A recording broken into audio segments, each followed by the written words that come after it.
Coach Suvin here from team hardcore official. So നമ്മുടെ body building contest പ്രിപ്പറേഷൻ്റെ ക്ലാസ്സിൽ ഇന്നലെ എനിക്ക് വന്നൊരു എൻക്വയറി ആയിരുന്നു. ഒരു ലേഡി എൻ്റെ അടുത്ത് ചോദിച്ച ചോദ്യം എന്ന് പറയുമ്പോഴത്തേക്കും, ഇപ്പോൾ ഒരുപാട് വുമൻസ് ബോഡി ബിൽഡിംഗ് ചെയ്യുന്നുണ്ട്, എൻഹാൻസ്ഡ് ആയിട്ട് ചെയ്യുന്നുണ്ട്, ഒരുപാട് കോച്ചുമാർ ചെയ്യിപ്പിക്കുന്നുണ്ട്. അപ്പോൾ അതിൽ എത്രത്തോളമാണ് നമുക്ക് ചെയ്യാൻ വേണ്ടി പറ്റുക, അല്ലെങ്കിൽ അതിൻ്റെ കാര്യങ്ങൾ എങ്ങനെയാണ്, ആ കാര്യങ്ങൾ നമ്മൾ ക്ലാസ്സിൽ പഠിപ്പിക്കുമോ എന്നുള്ള കാര്യമാണ് ആ ഒരു ലേഡി നമ്മളടുത്ത് ചോദിച്ചത്. സോ നമ്മൾ ക്ലാസ് തുടങ്ങിയിട്ട് ഇപ്പോൾ 3 വർഷമായി. ഈ 3 വർഷത്തിനകത്ത് നമുക്ക് ഏകദേശം ഒരു 10-ൽ താഴെ മാത്രമേ വുമൻസ് നമ്മുടെ ക്ലാസ് ജോയിൻ ചെയ്തിട്ടുള്ളൂ.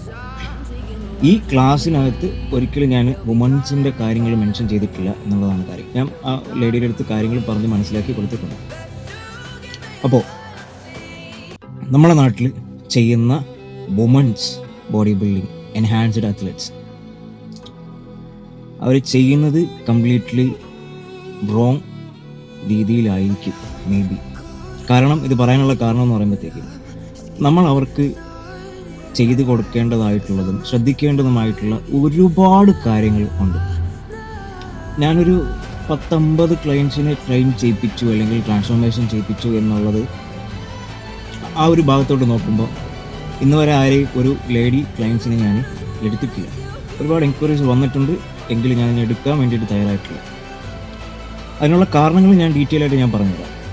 ഒന്നാമത്തെ കാര്യം, മെയിൽ ആൻഡ് ഫീമെയിൽ ഈ 2 പേരുടെ ബോഡി സ്ട്രക്ചറും അല്ലെങ്കിൽ ബോഡി റെസ്പോൺസിങ്ങും ബോഡിയുടെ അനാറ്റമി ആണെങ്കിലും അതിലുള്ള കാര്യങ്ങളാണെങ്കിലും എല്ലാം ടോട്ടലി ഡിഫറെൻ്റാണ്. നമ്മുടെ നാട്ടിലെ ഇതിനെക്കുറിച്ച് വലിയ രീതിയിൽ മനസ്സിലാക്കാത്തതായിട്ടുള്ള ബോഡി ബിൽഡിംഗ് കോച്ചുമാർ അല്ലെങ്കിൽ നോർമലായിട്ടുള്ള ട്രെയിനേഴ്സ് എങ്ങനെയാണോ ഒരു മെയിൽ അത്ലറ്റിന് കൊടുക്കേണ്ടത് ആ ഒരു രീതിയിലാണ് വുമൻസിനെ ബോഡി ബിൽഡിംഗ് ചെയ്യുന്നത്. അത് വേറൊരു കാര്യം കൂടെ ഞാൻ ഇതിലൊരു പോയിൻ്റായിട്ട് ഞാൻ പറയാൻ ഉദ്ദേശിക്കുന്നുണ്ട്. ഒന്നാമത്തെ കാര്യം എന്ന് പറയുമ്പോൾ,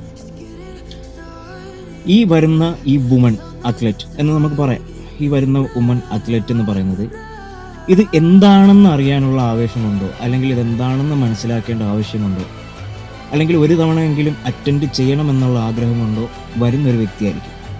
അതല്ല എങ്കിൽ ജിമ്മിലുള്ള ട്രെയിനേഴ്സ് അല്ലെങ്കിൽ ആ ഒരു റിലേറ്റഡ് ആയിട്ട് നിൽക്കുന്ന വ്യക്തികൾ പറഞ്ഞ് കൺവേർഷൻ നടത്തി വരുന്ന ക്ലയൻറ്റും ആയിരിക്കും കൂടുതൽ.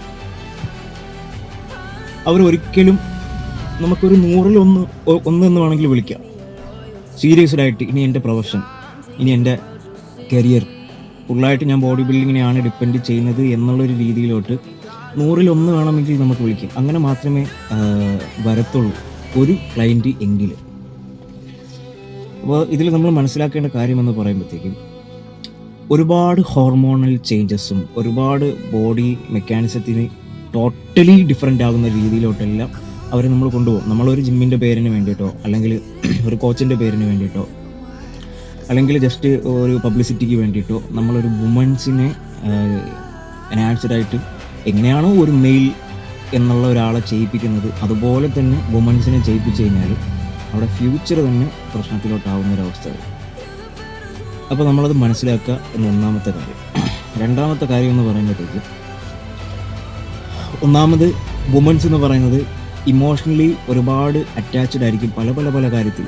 ഒട്ടുമിക്ക കാര്യത്തിൽ പെട്ടെന്ന് ഇമോഷണലി വീക്കാവാനും അങ്ങനെയുള്ള ഒരു പ്രകൃതമാണ് അവരുടെ ഓൾറെഡി ഉള്ളൊരു സ്വഭാവം എന്ന് പറയുന്നത്. അതിൽ നമ്മൾ ഈ എൻഹാൻസ്ഡ് എന്ന് പറയുന്ന സാധനം നമ്മൾ ചെയ്യുമ്പോൾ, ഒന്നാമത്തത് പറഞ്ഞുതരാണ് സെക്ഷൻ ബൈ സെക്ഷനായിട്ട്. ഒന്ന്, അവരുടെ ഫേസ് സ്ട്രക്ചർ മാറി ഒരു വൾഗർനെസ് ആ ഫേസിനകത്ത് വരും. 2, അവിടെ വോയിസിൻ്റെ ക്വാളിറ്റി എല്ലാം പോയി ഒരു ഹാർഡഡ് ആയിട്ടുള്ള ഒരു വോയിസ് ആകും. മൂന്നാമത്തെ കാര്യം എന്ന് പറയുമ്പോഴത്തേക്കും, അവിടെ മെൻസ്ട്രൽ സൈക്കിളിൽ മന്ത്ലി 2 or 3 times പീരീഡ്സ് ആകാം. ചിലപ്പോൾ അത് ഓവർ ബ്ലീഡിങ്ങിലോട്ട് പോകാം. ചിലപ്പോൾ 5 to 6 months പീരീഡ്സ് പോലും ആകാൻ പറ്റാത്തൊരു സാഹചര്യവും വരുന്നുണ്ട്. നമ്പർ 4, അവരുടെ ഹെയർ, തലയിലുള്ള മുടികൾ കൊഴിയാൻ തുടങ്ങുകയും അതിന് പകരം ഫേസിൽ അല്ലെങ്കിൽ എൻ്റെ ബോഡിയിൽ ഹെയർ ഗ്രോത്തിങ്ങിൻ്റെ ഒരു സ്റ്റാർട്ടിങ് തുടങ്ങും.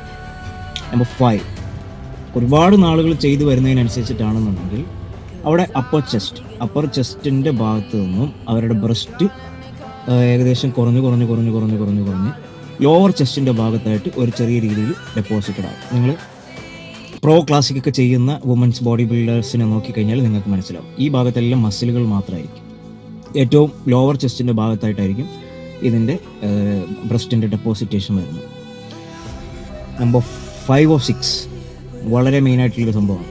ഒരു വുമണാണ്, അല്ലെങ്കിൽ ആ വുമൺ എന്തൊക്കെ കാര്യങ്ങളാണോ അവർ ശ്രദ്ധിച്ചിരുന്നത്, എന്തൊക്കെ കാര്യങ്ങളാണോ അവർ കെയർഫുള്ളായിട്ടിരുന്നത്, ആ ഒരു മെൻറ്റാലിറ്റി വുമണാണ് എന്നുള്ളൊരു മെൻറ്റാലിറ്റിയിൽ നിന്ന് അവർ ചേഞ്ച്ഡാകും. കുറച്ച് ഓപ്പൺ മൈൻഡഡ് ആകും. അങ്ങനെ മെയിൽ ആൻഡ് ഫീമെയിൽ ഒരു ഗ്യാപ്പ് കാണിക്കാൻ പറ്റാത്തൊരവസ്ഥയും, എല്ലാവരുമായിട്ട് മിംഗ്ലിങ് ചെയ്യുന്നൊരവസ്ഥയും, എല്ലാവരുടെ അടുത്ത് പെട്ടെന്ന് ക്ലോസ് ആകുന്നൊരവസ്ഥയും, അവരുടെ മെൻറ്റാലിറ്റി തന്നെ അത് വേറെ രീതിയിലോട്ട് ആകുന്ന ഒരവസ്ഥ വരും.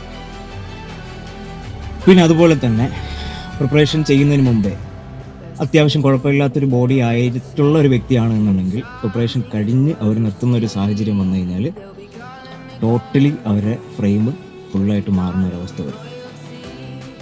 ഇരുന്നേലും കാട്ടി മോശപ്പെട്ട ഒരവസ്ഥയിലോട്ട് അവരുടെ ബോഡി സ്ട്രക്ചർ മാറും. അവരുടെ ഫേസ്, ഡബിൾ ചിന്ന്, കാര്യങ്ങൾ, ഒരുപാട് പ്രശ്നങ്ങൾ അവരുടെ ജീവിതത്തിൽ വരും. ഒരുപാട് പ്രശ്നങ്ങൾ.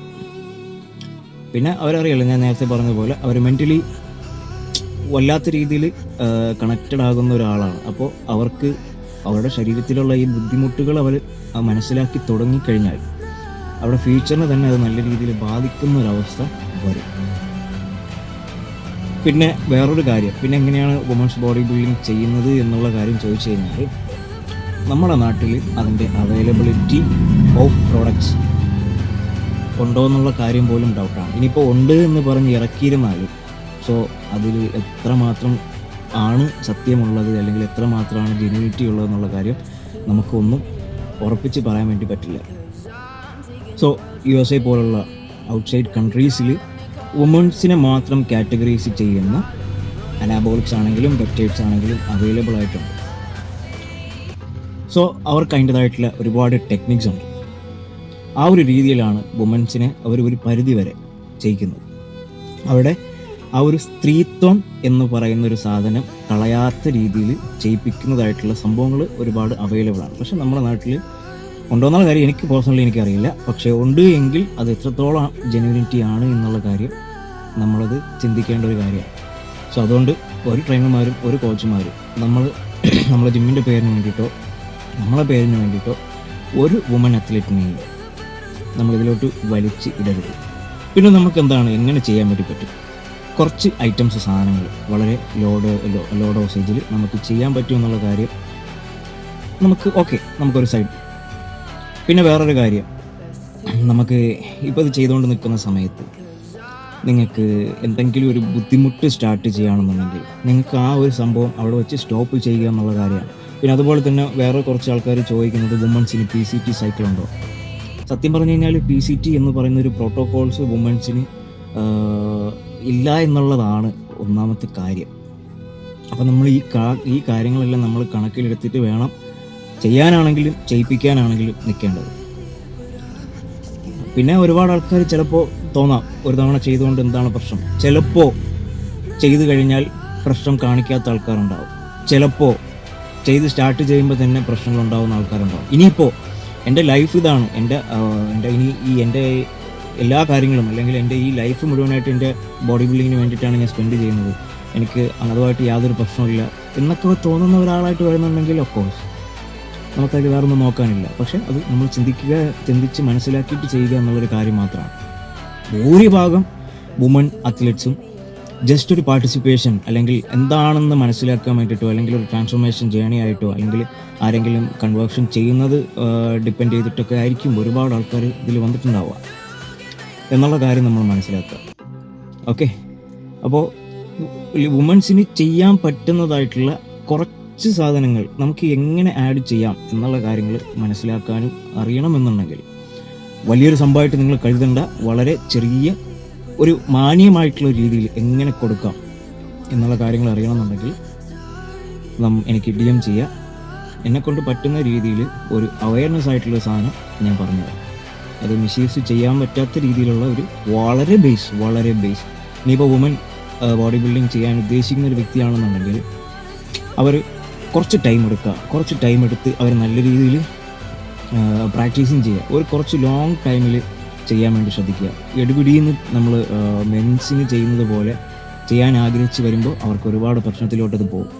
സോ ഞാൻ ഈ പറയുന്നത് വുമൻസിനോടല്ല, ബോഡി ബിൽഡിംഗ് ചെയ്യിപ്പിക്കുന്ന കോച്ചുമാരോടും അതുപോലെ തന്നെ ട്രെയിനേഴ്സിനോടും ജിം ഓണേഴ്സിനോടുമാണ്. പിന്നെ ബാക്കിയുള്ള കാര്യങ്ങളൊക്കെ നിങ്ങളുടെ പേഴ്സണൽ ചോയ്സാണ്. ഇങ്ങനെയുള്ള കാര്യങ്ങൾ വരും, ഇങ്ങനെയുള്ള കാര്യങ്ങൾ വരാം. നമ്മളായിട്ട് ഒരു ഫ്യൂച്ചർ പ്രശ്നം നമ്മൾ ആർക്കോ ഉണ്ടാക്കാതിരിക്കുക എന്നുള്ളൊരു കാര്യം ഉദ്ദേശിച്ചിട്ടാണ് പറയുന്നത്. നമുക്ക് എല്ലാത്തിനും അതിൻ്റേതായിട്ടുള്ളൊരു ലിമിറ്റേഷൻസ് ഉണ്ട്. ഇപ്പോൾ നമുക്ക് അതിൻ്റേതായിട്ടുള്ള അവൈലബിലിറ്റീസ് കാര്യങ്ങൾക്ക് കൂടുതലാണെന്നുണ്ടെങ്കിൽ നമുക്ക് ചെയ്യിക്കാം എന്നുള്ള കാര്യമാണ്. ഇപ്പോൾ പണ്ടൊക്കെ ഉള്ള ഒരു രീതി എന്ന് പറയുമ്പോഴത്തേക്കും പ്രോട്ടീൻ എന്ന് പറയുമ്പോഴേ അത് പ്രശ്നമാണ്, ജിമ്മിൽ പോകണമെന്ന് പറയുമ്പോഴേ അത് പ്രശ്നമാണ്, ശരിയാവില്ല, ഹാർട്ടിന് പ്രശ്നമാണ്, വെയിറ്റ് എടുക്കുന്ന പ്രശ്നമാണ്, ഇങ്ങനെയൊക്കെ പറഞ്ഞു തുടങ്ങിയിട്ടുള്ള കാര്യങ്ങളായിരുന്നു. പക്ഷേ അതിൽ നിന്നൊക്കെ മാറി ഇപ്പോഴും പല രീതിയിലുള്ള പ്രശ്നങ്ങൾ നടക്കുന്നുണ്ട്. എങ്കിലും അത് എങ്ങനെയാണ് പ്രശ്നങ്ങൾ വരുന്നത്, ആ കാര്യമാണ് നമ്മൾ ചിന്തിക്കേണ്ടത്. ഇന്നൊരു പ്രോഡക്റ്റ്സ് എടുത്തു, ഇപ്പം നമ്മൾ മെഡിക്കലി ഒരു പ്രശ്നം വന്നിരുന്നാൽ പോലും നമ്മൾ ഈ കഴിക്കുന്ന പല പാരസെറ്റമോൾ ഓൾസോ എന്ത് സാധനങ്ങൾ കഴിച്ചെന്നാലും അതിനെ ഒരു പരിധിയിൽ കൂടുതലായി പോയി കഴിഞ്ഞാൽ സൈഡ് എഫക്റ്റ് എന്ന് പറഞ്ഞൊരു സാധനം ഉണ്ട്. പക്ഷേ അത് എങ്ങനെ നമുക്ക് സൈഡ് എഫക്റ്റ് ഇല്ലാത്ത രീതിയിൽ നമുക്ക് ചെയ്യാൻ വേണ്ടി പറ്റും എന്നുള്ള കാര്യമാണ് നമ്മൾ മനസ്സിലാക്കുന്നത്. അതിന് വേണ്ടിയിട്ടാണ് നമ്മൾ ഡോക്ടറിൻ്റെ അടുത്ത് പോകുന്നത്, കൺസൾട്ടിങ് ചെയ്യുന്നത്. അങ്ങനെയുള്ള ഒരുപാട് കാര്യങ്ങളുണ്ട്. അപ്പോൾ നമ്മൾ എന്ത് ചെയ്യുക, എല്ലാത്തിനും അതിൻ്റേതായിട്ടുള്ള പരിധികളുണ്ട്. സോ അത് മനസ്സിലാക്കി നമ്മൾ ആ ഒരു ലൈനിൽ നിന്ന് കഴിഞ്ഞാൽ നമുക്ക് വലിയ പ്രശ്നങ്ങളില്ലാത്ത രീതിയിൽ മുമ്പോട്ട് പോകാൻ പറ്റും എന്നുള്ളൊരു കാര്യമാണ്. Okay, thank you so much.